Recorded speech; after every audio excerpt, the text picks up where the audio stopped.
I was on this issue like 3 years ago, because I saw it to me. I had 1 week on Instagram where I had over 100 million impressions. And I look at my new follower count and it was 0. I mean, it's literally not possible. I mean, I've seen it happen where, I've had the gall to challenge incredibly viable news story coverage like the Jussie Smollett incident, where I go, I don't know, guys. I don't know, has anyone asked the question, he's spreading hate speech? Let's cut off the post.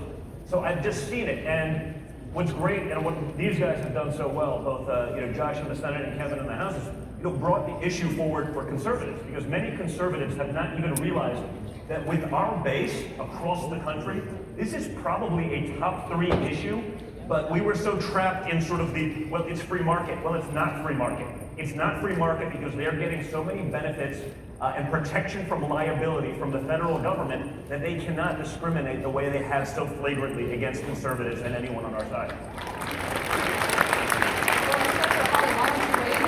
A lot of flack for a lot of the legislation that you introduced on big tech. I think that a lot of people, particularly in the old establishment, they don't realize that, first of all, big tech controls so much information. I'd just be interested out in the crowd. How many of you have had your posts taken down? You've had your posts censored. You've had, look at all this in. It's unbelievable.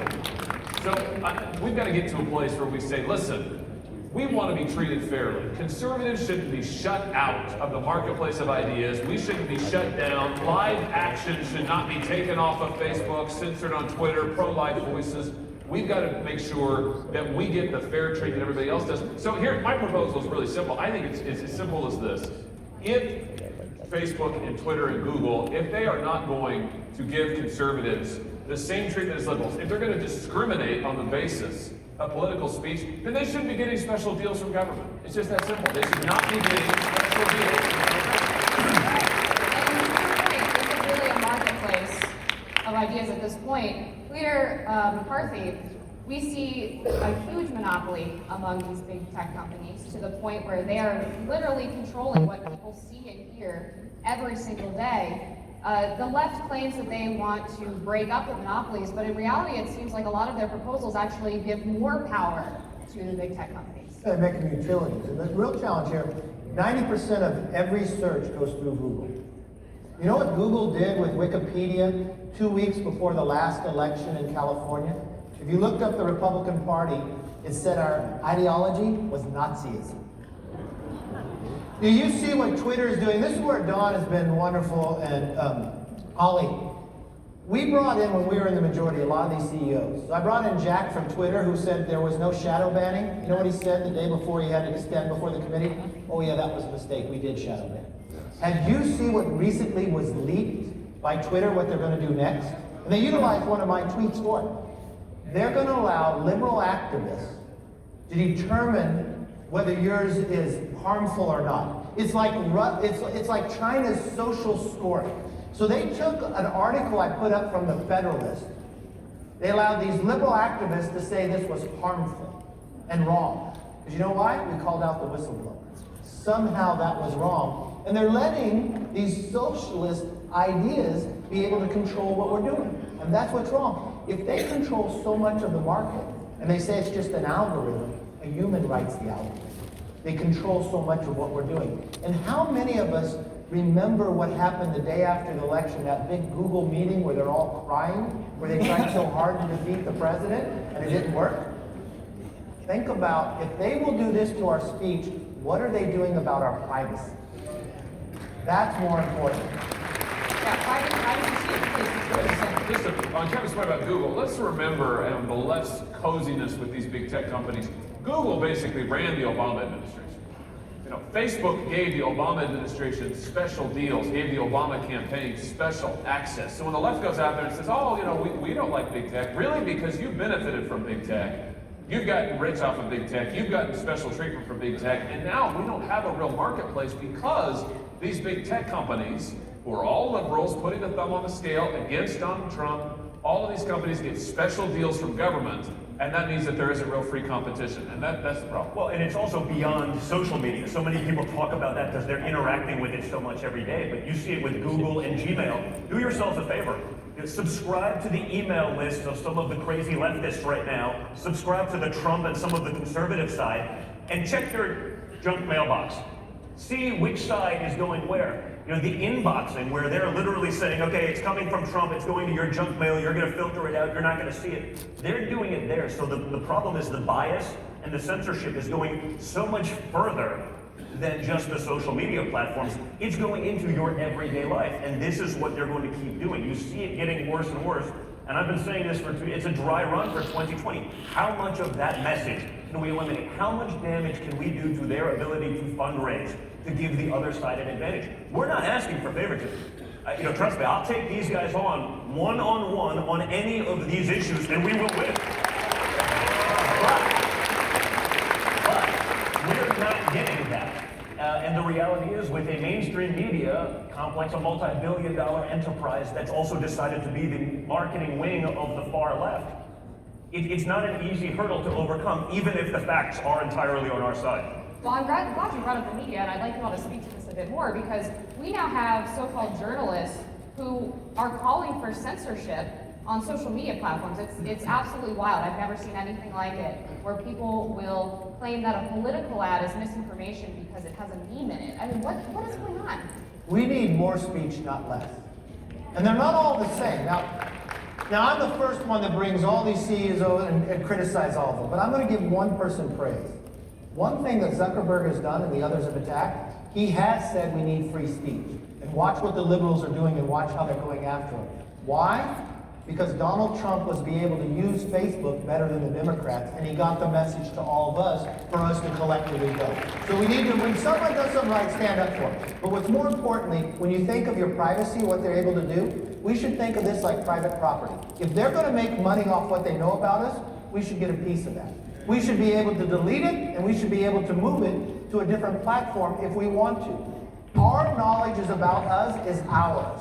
And that's what we need to protect, because they're utilizing this to change an outcome of an election and censor us based upon what we say if they disagree with us. And they use the liberal media as their standpoint to say what we're doing is wrong. What if we allowed CNN to tell us on TV what is right and what is wrong, when 95% of everything they say goes against the conservatives? It's a banana, not now. Well, to your point, though, the one thing I do like to give credit where credit is due, but the problem with the Zuckerberg argument is they have, let's call it 100,000 employees that don't agree with that. Yes. You know, so the problem is this: it's not just the leader at the top. The inmates are actually running the asylum. There's someone in there. No, that's what's going on.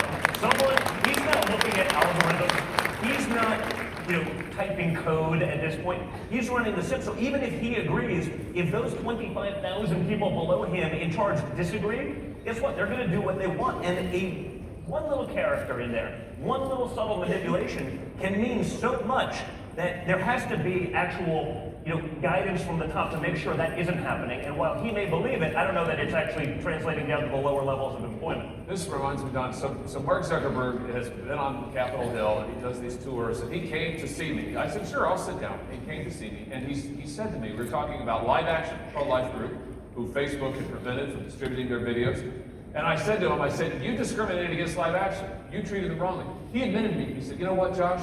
There was bias in that case. And then he also said to me, he goes, I know that this might be hard to believe, but we do have a bias problem on Facebook. I said, hard for Paul to believe. Hard for you to believe. All of us know that. Hard for me. All of us know that. And here's the thing about the liberals. What the liberals want to do is they want to get big tech. When we are in power, when Donald Trump is in the White House, they want to bully big tech into censoring us. When they're in power, when the liberals are in power, they know that big tech will on their own suppress our voices. So it's all about, for the left, it's all about this partnership. It's a big government, big tech partnership run by the liberals. That's what they want. And that's why we've got to open this thing up. We've got to get more competition in there. We've got to get more companies in there. We've got to get more options in there. We've got to protect our speech. I want to follow up on that because people talk about jumping into the marketplace, social media companies, but obviously it's very difficult with how much power places like Facebook, Google, Twitter have right now. How are we supposed to open up a space for companies like, I don't know, Gab or some of these other smaller startup companies to actually have a chance at having people like the ones in this room jump to their platforms? Well, you got to end the special favors that big tech gets. Big tech has gotten big and powerful and strong because of the special deal that they get from the federal government. Again, let's not pretend like this has just been free market competition. Big tech has allied with big government. So here's what we should do. We should say to Facebook and Google and these others, Your property, your data is yours. It's what Kevin just said. Your personal information is yours. You ought to be able to take it anywhere. To Don's point about Gmail, you ought to be able to take all of your emails to another service that you want without losing, without being penalized. Big tech hates that. They don't want to do that. They want to control your property, not give you any control over it. We need to give consumers, individuals, control of their own information, their own data, and allow you to take it and do with it what you want. I want to hit on a point that was brought up earlier, which is there are all these mistakes that are made when it comes to censorship. And I used to cover this quite a bit, and I would email Twitter and Facebook, and their PR person would inevitably get back and say, "Oh, well, you know, it's just a human error." How did they get away with that? Well, I don't know, and it's interesting. It happened to me again. I brought up a couple of the posts that I deleted because I took a controversial stance, not because it was controversial. It was only controversial because mainstream media and Hollywood got on one side of an argument. Jussie Smollett, where I go, has anyone thought that maybe this fact set is asinine? Has anyone? I just asked the question, and I got, well, we want. Oh, it was an error. We're sorry. I go, well, we'd like to talk to you about it. I go, okay, let's talk about it, but let's do it in a public forum. Crickets. They were willing to talk to me. They were willing to sit there and tell me what I wanted to hear, but they wouldn't do it in a public forum because they knew that there was literally nothing, and I know nothing about coding. It's not my thing. I build buildings, but I could have whatever conversation I want, and they wouldn't be able to give me a real answer because they're actually doing it, and they're okay with that. So they were fine to have the conversation, to yes me to death, to make it appear as though they're being open and honest about what's actually going on. But there is zero transparency there. No one sees what's actually happening. And this is what we're finding. If you are a conservative and you work in one of these companies, you have to maintain quiet. Even in some of these companies, conservatives got together and created a group because they were fearful that they would be thrown out just by their own political views. So if everybody else in the company has these other views, that's where they go in, put their thumb on the scale to quiet you down. And if you don't speak up, think about if they're doing it to us, who speaks for you? That's why you got to have a level playing field. You got to open this up, and it goes back to our privacy. Do you want Google to know everywhere you search? Do they really put it away? Do you think Siri only listens to you when you ask her? Okay. How many times has it chimed in on a conversation where you weren't asking it to chime in? But your point is That's how they make anything on the internet that is free. You are not the customer. You are the client because they're utilizing your data and selling it. Why? If they're going to sell our data, I should have a say in it. If it's my information, I should have a say. I either get a piece of it, and you know what? Have you ever tried to delete yourself from any of these sites?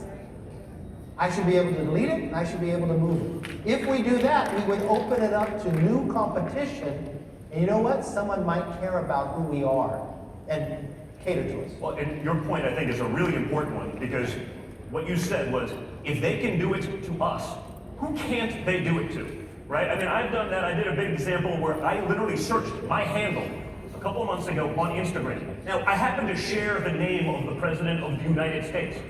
And neither of us showed up in the first, 100 people. I put up the video on Instagram. Immediately then, 3 hours later, all of a sudden people are like, no, it's fine now. I go, yeah, it's fine now. But it wasn't when I did it. When I sent it to my friend to be like, hey, are you getting the same thing? So if I search my name or my father's name on my hand, and I follow these people, Weren't and you it still doesn't dangerous? show up. Didn't it come out that you were dangerous? I was a threat to society. Yes. But if they're doing it to me with a couple million followers, if they're doing it to the President of the United States with 15 million followers, what are they doing to your account with 300? How much worse, how much more damage can they do to you and your ability to do it? And I've seen that from my friends in some of that world where they're like, well, we paid for ads, but because we're religious, or because we're Second Amendment, or because we're this, we actually, once we became paid on this platform, we actually lost numbers. I mean, let's stop pretending that this isn't a real thing happening, guys. I just want to put a fine point on what I think we have the right to demand from these big tech companies, and that is you ought to be able to say, I want all of my personal information back from Facebook or Google or whomever. And by the way, for your kids also, I've got 2 little boys at home. My wife and I, we think about every day, what are these tech companies, and my kids have toys that connect to the internet, or they watch something on TV, or they download a program on a tablet. You don't think that Google and Facebook are keeping track of them? I want the right as a parent.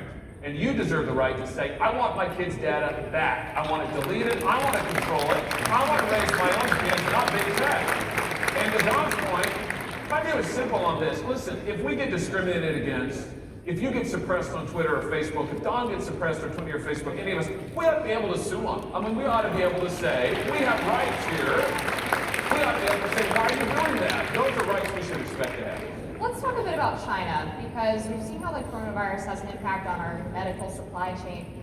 But a lot of people don't know that there's a really cozy relationship between China and these big tech companies. I mean, you have Google running behind America's back, working on a search engine with communist China. It's unbelievable. Right. And they'll give them whatever it is that they want. Right, we'll censor whatever you want. We will do that because we'll take the money. And that's the reality. I mean, that's what's going on. I mean, besides this, all the issues with coronavirus and everything like that right now, I mean, in many cases, Trump's platform's been right about trade, about controlling supply chain, about immigration, about borders because of everything that's going on. But, you know, China and the fact that big tech is more comfortable working with China to allow them in a dictatorial regime, essentially, to do whatever it is that they want with this data. But in America, they won't give people who want to express their religious freedoms that same platform is truly scary. I mean, that dichotomy there is almost asinine.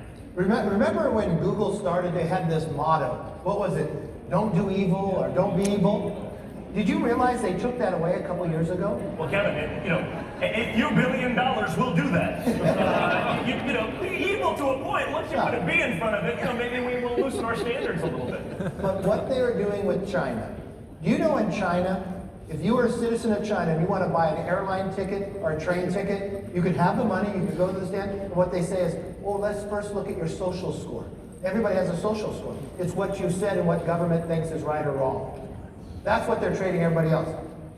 That's what they're trying to do on the Twitter to us now, on what we say, whether it's right or wrong, and they're letting the liberals decide it. But more importantly, Google is now working with the Chinese government. And I think Google now does not view themselves as an American company. They think they're a company of the world. You know, I think that this partnership with China that we see so many big tech companies trying to pursue, Google has really been the worst offender. It really speaks to the fact that at heart, these companies have a strong authoritarian streak. I mean, they want to control our speech in this country. They want to control what we say and what we don't say. So, you know, China, that's their whole point of view, and that's what they want to do. It's a natural fit. And that's why we have got to stand up and say, that's not going to happen in this country. We're not going to be told what we can and cannot say online. Or anywhere for that matter. We're not going to be told what our things can and cannot be. And I think that one of the things that the president has done just fantastically is stand up and call this out and say, you know what, no, I'm not going to play along by the usual PC rules. I'm going to call out discrimination when I see it. I'm going to call out the double standards when I see it. And we've got to do that with these tech companies. And look, we talk a lot about politics, and you know, we're all relatively political people, you could say. But this is beyond politics, it's beyond the political. Oh, yeah. This is a cultural, societal issue as well. I think with that question, I mean, and that politics is downstream of culture, right? And so when you see that sort of aspect of culture where they're trying to dictate it, again, the manipulation of that culture, because again, the average person on this stage is going to be different than the average person in America who's consuming 5 or 10 minutes of news a day. We live this stuff. You do it all day for work. These days, You do it more than us. I do it more than anyone probably, but only because I take it so personally and I see what's actually going on. There's so few voices on our side. Even if they want to be vocal about it, they can't even get there because of the suppression. Yeah, they're shut down before they can even get the word out. It just seems like this is about families and children. I mean, the privacy issue especially in terms of how they have your children's data.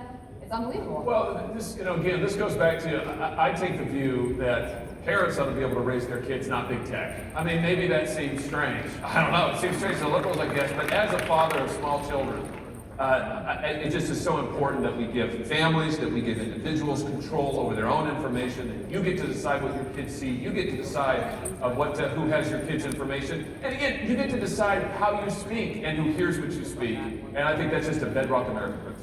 Well, meanwhile, we were being live streamed on Twitter, if they didn't pull it down yet. You know what you do? All right, if you go to Anyone taking odds? If you go to GOP leader at Twitter, I'm going to put a poll up there about the most important things that we're concerned about in here. Go on there, vote, and we'll let Twitter know that we have a concern about what they're doing. Thank you all so much. Thank you, guys. Time's up. Thank you all. Thank you, guys.